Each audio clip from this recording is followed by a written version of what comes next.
안녕하세요. 연애 박사입니다. 이번 시간에는 환승연애는 과연 나쁜 것일까에 대해 영상을 다뤄보겠습니다. 구독과 좋아요 부탁드립니다. 질문 있으면 박사님에게 댓글을 달아주세요. 많은 사람들의 관심을 끌고 있는 주제인 환승연애에 대해 이야기해 보려고 합니다. 환승연애는 현재 연인과 헤어지기 직전이나 직후에 새로운 연인을 만나는 것을 의미합니다. 이는 마치 전철을 갈아타듯 연인을 바꾼다고 해서 붙여진 이름이죠. 환승연애는 많은 사람들에게 부정적으로 인식되곤 합니다. 하지만 과연 환승연애는 정말로 나쁜 것일까요? 이 질문에 대한 답은 생각보다 복잡할 수 있습니다. 오늘은 환승연애의 여러 측면을 살펴보며 이에 대한 균형 잡힌 시각을 제시해보고자 합니다. 환승연애의 정의와 유형. 환승연애는 크게 두 가지 유형으로 나눌 수 있습니다. 현재 연인과 완전히 헤어지기 전에 새로운 사람을 만나는 경우, 비헤어진 직후 곧바로 새로운 연인을 만나는 경우. 두 경우 모두 환승연애라는 이름으로 불리지만 윤리적 측면에서 볼 때 전자가 후자보다 더 문제가 될 수 있습니다. 2. 환승연애에 대한 부정적 시각. 많은 사람들이 환승연애를 부정적으로 보는 이유는 다음과 같습니다. 도덕성 문제. 특히 첫 번째 유형의 환승연애는 현재의 파트너에 대한 배신으로 여겨질 수 있습니다. 비감정의 진정성. 의문. 이전 연인에 대한 미련이 남아있거나 새로운 연인에 대한 진실된 감정 없이 시작된 관계로 보일 수 있습니다. 상처받은 감정을 치유할 시간 부족. 이전 연애에서 받은 상처를 충분히 치유하지 않은 채 새로운 관계를 시작하는 것은 건강하지 않다고 여겨집니다. 비교의 위험. 새로운 연인을 이전 연인과 지속적으로 비교하게 될 가능성이 높습니다. 이 반복되는 패턴. 환승연애를 반복하는 경우 깊이 있는 관계 형성이 어려울 수 있습니다. 3. 환승연애의 긍정적 측면. 그러나 환승연애가 항상 부정적인 것만은 아닙니다. 다음과 같은 긍정적 측면도 있을 수 있습니다. 빠른 회복. 새로운 관계는 이전 연애의 아픔을 빨리 극복하는 데 도움이 될 수 있습니다. 비자존감 회복. 새로운 사람과의 만남은 상처받은 자존감을 회복하는 데 도움이 될 수 있습니다. 새로운 시작. 환승연애는 새로운 삶의 장을 열어주는 계기가 될 수 있습니다. 성장의 기회. 이전 관계에서 배운 교훈을 새로운 관계에 적용할 수 있는 기회가 됩니다. 이 인생의 타이밍. 때로는 인생에서 우연히 만난 사람이 큰 의미를 가질 수 있습니다. 4. 환승연애에 대한 심리학적 관점. 심리학자들은 환승연애에 대해 다양한 의견을 제시합니다.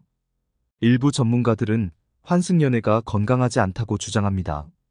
그들은 이전 관계에서 받은 상처를 치유하고 자신을 돌아볼 시간이 필요하다고 말합니다. 또한 환승연애는 이전 관계의 문제를 새로운 관계로 가져올 위험이 있다고 지적합니다. 반면 다른 전문가들은 환승연애가 반드시 나쁜 것은 아니라고 말합니다. 그들은 새로운 관계가 오히려 이전 관계의 아픔을 극복하는 데 도움이 될 수 있다고 주장합니다. 또한 사람마다 상처를 극복하는 방식이 다르므로 환승연애가 어떤 이에게는 효과적인 치유 방법이 될 수 있다고 봅니다. 5. 환승연애의 성공 가능성. 환승연애의 성공 가능성은 개인과 상황에 따라 다릅니다. 성공적인 환승연애를 위해서는 다음과 같은 요소들이 중요합니다. 자기 인식. 자신의 감정과 동기를 정확히 이해하고 있어야 합니다. 비정직한 소통. 새로운 파트너에게 자신의 상황을 솔직히 털어놓는 것이 중요합니다. 과거에서 배우기. 이전 관계에서 배운 교훈을 새로운 관계에 적용해야 합니다. 시간 투자. 새로운 관계에 충분한 시간과 노력을 투자해야 합니다. 이 전문가의 도움 필요하다면 상담사나 심리학자의 도움을 받는 것도 좋은 방법입니다. 6. 환승연애에 대한 사회적 인식 변화. 최근 들어 환승연애에 대한 사회적 인식이 조금씩 변화하고 있습니다. 과거에는 대부분 부정적으로 여겨졌던 환승연애가 이제는 좀 더 다양한 시각으로 바라보아지고 있습니다. 이러한 변화의 배경에는 현대사회의 빠른 변화와 개인주의적 가치관의 확산이 있습니다. 사람들은 점점 더 자신의 행복과 만족을 중요하게 여기며 타인의 시선보다는 자신의 감정에 더 귀 기울이는 경향이 있습니다. 또한 연애와 결혼에 대한 인식 변화도 한몫하고 있습니다. 과거에는 한 번 시작한 관계를 끝까지 유지해야 한다는 압박감이 컸지만 지금은 서로에게 맞지 않는다면 헤어지는 것도 하나의 선택지로 여겨집니다. 이런 맥락에서 환승연애도 자연스러운 현상으로 받아들여지는 경향이 있습니다. 7. 환승연애의 윤리적 딜레마. 환승연애는 때때로 윤리적 딜레마를 야기합니다. 특히 현재 관계가 완전히 끝나기 전에 새로운 관계를 시작하는 경우 도덕적 문제가 제기될 수 있습니다. 이는 단순히 개인의 선택 문제를 넘어서 신뢰, 존중, 정직과 같은 가치관과 연결됩니다. 따라서 환승연애를 고려하는 사람들은 자신의 행동이 타인에게 미칠 영향을 신중히 고려해야 합니다. 동시에 우리는 각자의 상황이 다르다는 점을 인정해야 합니다. 때로는 겉으로 보이는 것과 달리 이미 관계가 끝난 상태에서 형식적으로만 유지되고 있는 경우도 있습니다. 따라서 환승연애의 윤리성을 판단할 때는 개별 상황을 고려하는 것이 중요합니다. 8. 환승연애와 자기 성찰. 환승연애는 종종 자기 성찰의 기회를 제공합니다. 왜 이전 관계가 끝났는지, 새로운 관계에서 무엇을 원하는지 깊이 생각해 볼 수 있는 계기가 됩니다. 이 과정에서 자신의 연애 패턴, 감정 처리 방식, 관계에 대한 기대 등을 돌아볼 수 있습니다. 이는 장기적으로 더 건강하고 만족스러운 관계를 만들어가는데 도움이 될 수 있습니다. 9. 환승연애와 문화적 차이. 환승연애에 대한 인식은 문화권에 따라 다를 수 있습니다. 예를 들어 서구 사회에서는 비교적 자유로운 연애 문화로 인해 환승연애를 더 수용적으로 바라보는 경향이 있습니다. 반면 동양 문화권에서는 전통적으로 관계의 지속성과 충실함을 중요하게 여기기 때문에 환승연애를 부정적으로 보는 경향이 있습니다. 하지만 이러한 문화적 차이도 점차 줄어들고 있으며 개인의 선택을 존중하는 방향으로 변화하고 있습니다. 10. 환승연애의 미래. 앞으로 환승연애에 대한 인식은 어떻게 변화할까요?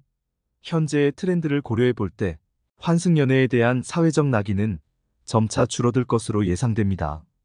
동시에 건강한 환승연애와 그렇지 않은 환승연애를 구분하는 기준이 더욱 명확해질 것으로 보입니다. 예를 들어 이전 관계를 충분히 정리하고 새로운 관계를 시작하는 경우와 그렇지 않은 경우를 구분하는 시기입니다. 또한 환승연애와 관련된 심리학적, 사회학적 연구가 더 활발해질 것으로 예상됩니다. 이를 통해 환승연애의 장단점, 성공 요인 등에 대한 더 깊은 이해가 가능해질 것입니다. 정리하면 환승연애가 과연 나쁜 것인지에 대한 답은 결국 개인의 상황과 가치관에 따라 다릅니다. 어떤 이에게는 상처를 치유하는 방법이 될 수 있고 다른 이에게는 새로운 문제의 시작이 될 수 있습니다.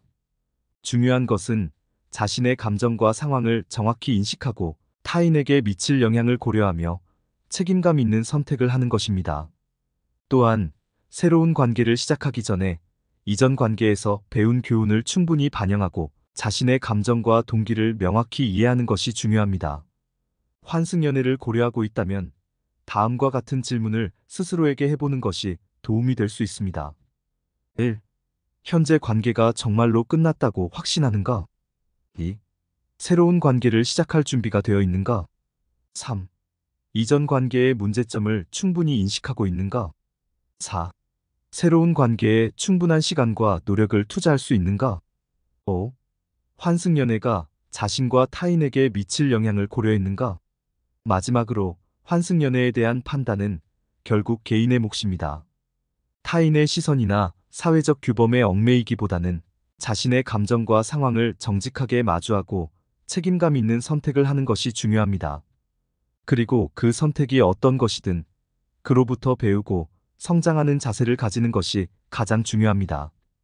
환승연애는 복잡한 주제이며 이에 대한 의견은 사람마다 다를 수 있습니다. 이상 마치겠습니다. 모두들 건승하시고 구독, 좋아요 부탁드립니다.